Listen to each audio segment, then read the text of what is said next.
It just reminds me of Hollywood's obsession with remakes and sequels. I mean, it's like they've forgotten how to think and they just hit the repeat button. I mean, we used to get cool movies like The That's a Godfather scary and thing. If, you're prioritizing IP, you're prioritizing these sequel moments like that. Movie ideas and they're repeating themselves. I mean, think about it. Even if you go to the fucking theater, they're about to repeat themselves. You're all complaining about the wrong people. I'm sorry to call you out like this, but it's not Hollywood's fault they use the same worlds over and over. It's not Hollywood's fault that they decide to come out with nothing but sequels and spin-offs. It's not Hollywood's fault that they don't invest into original content. It's your fault.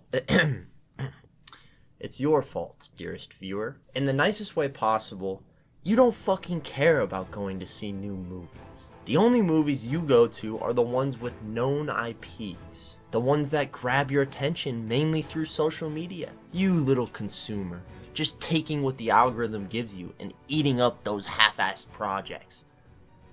I'm sitting here in post looking back over this and I think I might have been a little harsh. Although, that was nothing compared to my video when I thought this problem was Hollywood's fault.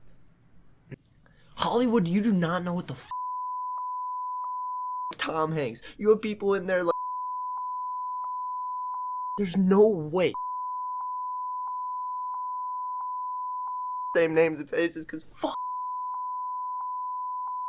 The main idea of this is not to verbally assault you or Hollywood. It is simply to shine a light on the power that we have as movie consumers. If we can collectively understand that movie studios are businesses, we will realize that businesses depend on their customers to survive. If the customer is unhappy, the business will implement change. You can see across social media we have talked about being unhappy, but we are not showing it with what counts, our wallet. If you think that we don't control what Hollywood does, then I don't blame you. This industry has always had an agenda, which a lot of the time does not line up with its viewership. I'm not just going to shy away from that. An example might be the Red Scare era in the 40s and 50s. So many movies were packed with anti-communist messaging. I Married a Communist, The Red Menace, Invasion USA. All these films were rolled out to push along the common message told during the Cold War. Communism equals bad.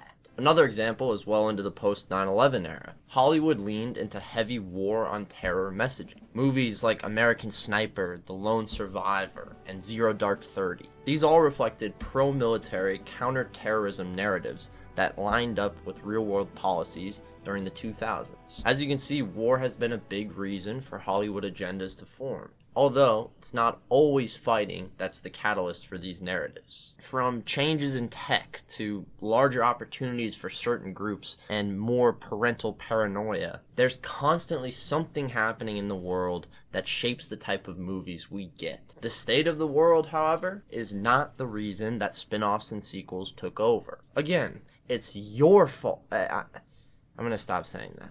It's our fault, okay? I'll admit, I only saw 4 movies last year. Yeah, that makes the intro even worse. Let's just make it clear, the time that we are in now was caused by our choices. And I have the numbers to back it up. What if I told you that in 2019, franchise films, just 42% of what hit theaters sucked up 83% of the box office? A cool $9.4 billion out of 11.32. Meanwhile, the other 58%, all those brave little originals, split the minuscule $1.92 billion difference. Are you with me yet? In 2024, Doom Part 2 pulls $282 million domestic on a budget of $190. That's a 1.5 times return. While something like The Fall Guy, an original, limps to $92 million on a $130 million budget, losing $38 million.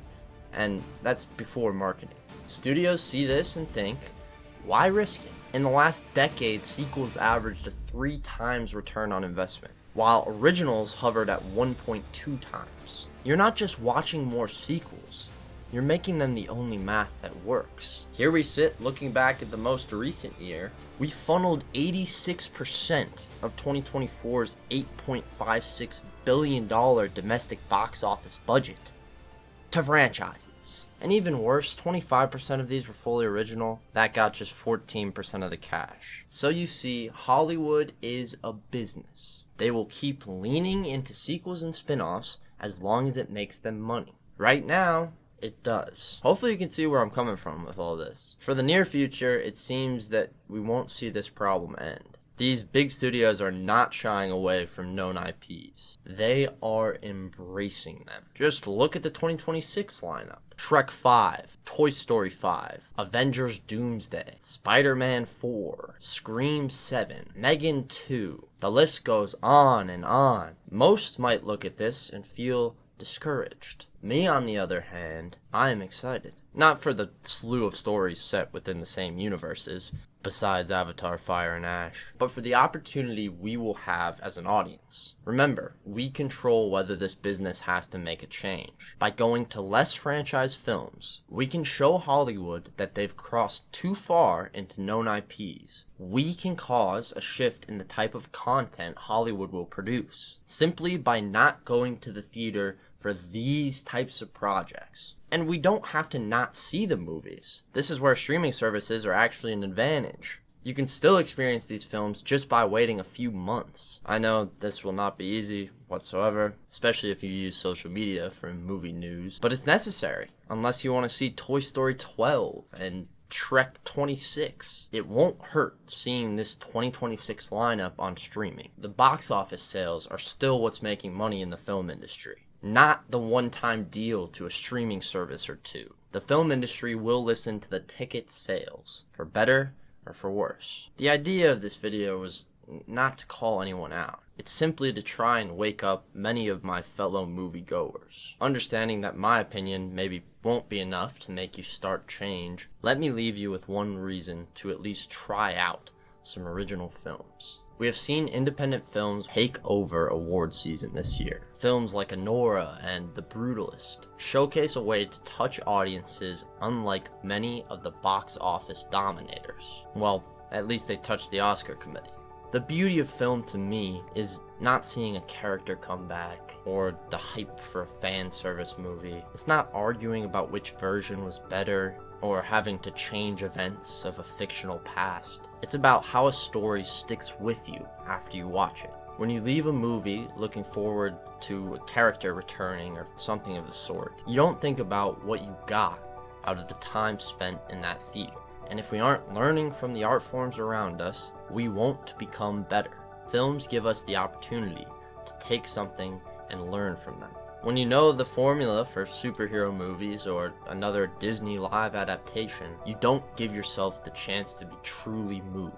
Your expectations will get in the way of your introspection. Alexa, what does introspection mean? Leave room in the budget for going to some lesser known films, because the reward of taking a risk like that could start a shift in a massive business. And with that, thank you, Jocelyn. Specifically you, Jocelyn. I am very passionate about this topic, as you can see, and I was initially thinking that it was Hollywood's fault, but over time I got to see that it was in fact the viewers. Hopefully this video at the very least will make you go out and watch movies a little bit more. I know I will, because of my podcast, Fresh Out the Film. Me and my sister's podcast. Sorry, hopefully she's not watching. We go to films every other week, and we talk about them right after. Get in the car, turn the mics on. It's a very, very good experience, but I think that's about it. So, deuces.